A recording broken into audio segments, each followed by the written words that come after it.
I would like to thank the Deputy Secretary General for Humanitarian Affairs, Tom Fletcher, and the Executive Director of the UNICEF, Catherine Russell, for the briefing on the ongoing scale of the Gaza strike in the sector of the Palestinian peaceful population.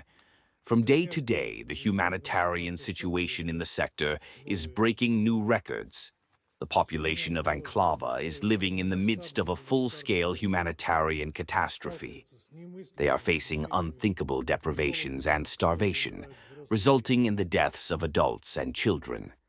Despite the efforts of the humanitarian agencies and their almost unanimous support from the members of the Council, the humanitarian aid, from which all the inhabitants of Enclava depend, is coming in extremely limited quantities, clearly incomparable to the scale of the disaster.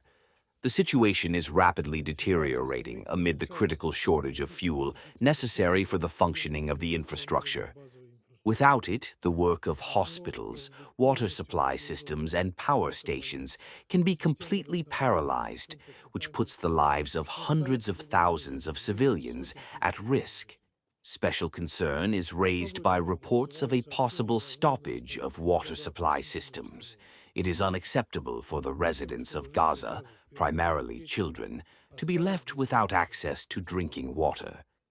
The collapse of the water supply system may also lead to outbreaks of infectious diseases, further exacerbating the humanitarian situation.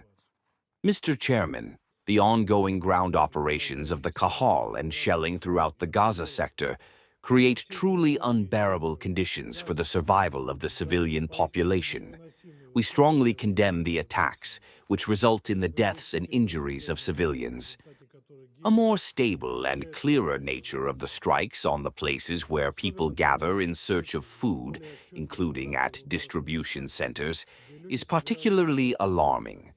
According to the Office of the Supreme Commissar for Human Rights, at least 798 Palestinians died in Ankara in attempts to receive humanitarian aid since the end of May this year. With special concern, we note the large number of casualties near the centers associated with the Humanitarian Fund for Gaza, a mechanism that, as many of us have warned in this room, instead of solving humanitarian issues, becomes a symbol of humiliation of human dignity and a threat to the lives of those in need of help. Hundreds of dead in an attempt to receive aid from the Palestinians are a bleak sign of this. The operation of this mechanism is dangerous for the recipients of aid and morally unacceptable. We are convinced that the UN Secretary General has made an absolutely correct and responsible decision not to become a participant in this punitive scheme, which is basically disguised as a humanitarian operation. Let me remind you that more than 200 non-governmental organizations have recently called for a joint effort to stop the operation of this bloodthirsty and militarized mechanism, within the framework of which the Palestinians are offered an unthinkable choice: to die of hunger or to stand in line for food. Unfortunately, despite all this, Israel and the United States continue to consider this mechanism effective, braving the multi-million-dollar amount of food supplies allegedly given to civilians, not to Hamas. These statements are at least controversial and do not confirm the real situation in the sector. At the same time, it is clear that if Israel had assisted, rather than hindered, the supply of humanitarian aid by the UN, there would have been at least a weak hope of alleviating the humanitarian crisis. Today, however, we are completely deprived of it, and the mass and collective punishment of the Palestinians for violating the basic norms of the UNHCR continues to grow. Mr. Chairman, we were shocked by the recent strike on civilians in Deir al-Balak who tried to receive food aid provided by UNICEF. As a result of this attack, dozens of people were killed and wounded, including 9 Palestinian children. On July 13th, another 7 children, standing in line for water at the humanitarian distribution point, were killed in the Nusayrat camp, according to the UN. These tragedies are becoming commonplace. We condemn the murder of innocent civilians who only wanted to receive the lifelong aid they needed. Such attacks undermine the very possibility of saving human lives and represent the most severe violation of the norms of international humanitarian law. Unfortunately, the humanitarian workers continue to die. Another airstrike on the office of one of the humanitarian organizations, which took place on July 10th in the city of Gaza, killed 3 more humanitarian workers.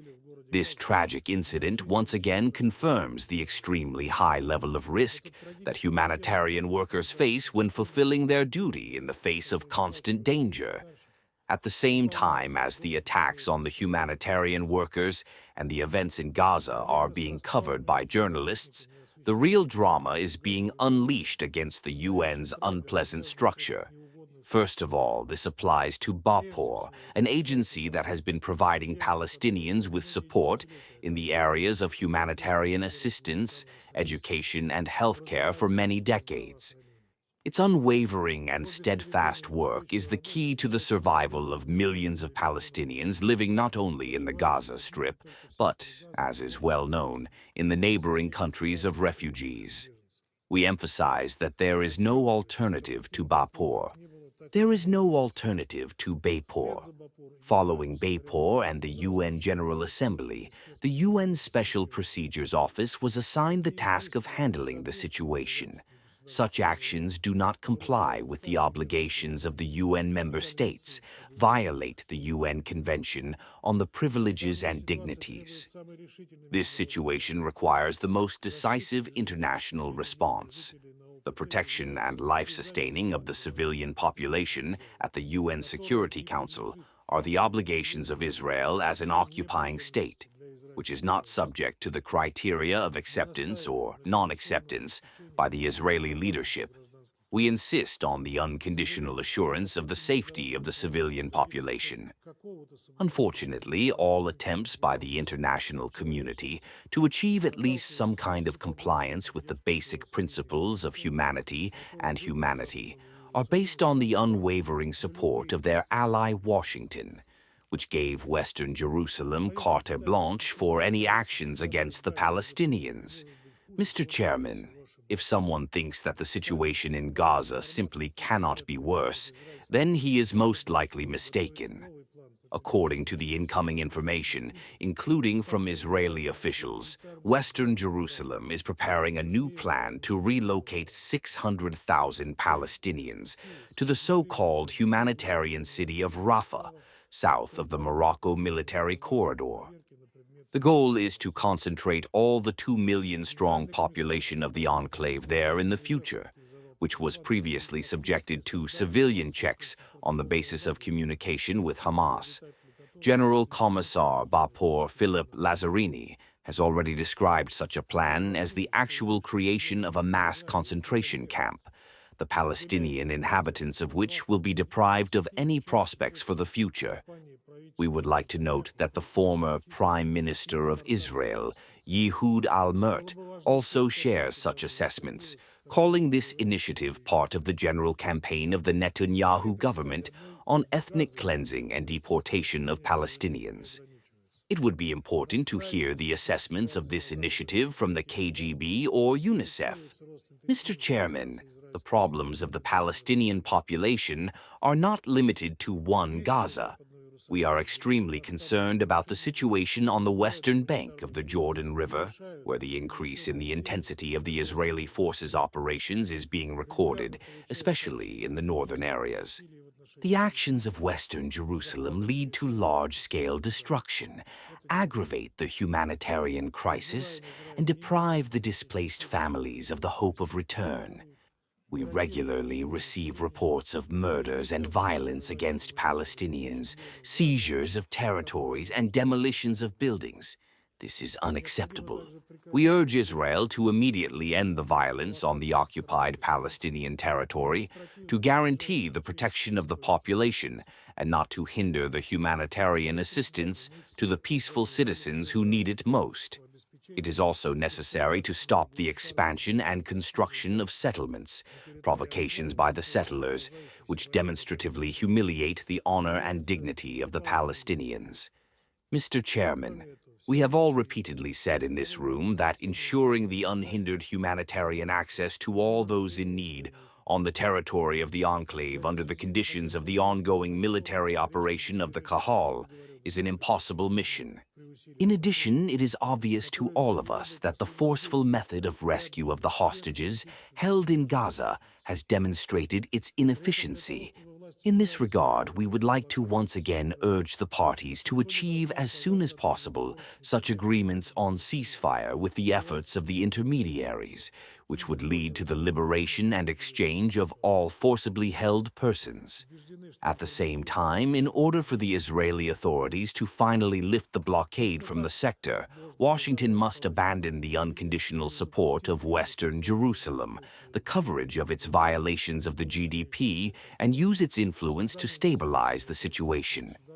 We are convinced that there is no and cannot be an alternative to such a scenario. This is exactly how the vicious circle of violence can be broken, and the peaceful process of the Middle East settlement can be restarted on a bilateral basis, the ultimate goal of which is the creation of an independent Palestinian state on the borders of 1967, with the capital of Eastern Jerusalem, a coexisting peace and security with Israel. The long years of the Arab-Israeli confrontation prove that there is no and cannot be any other peaceful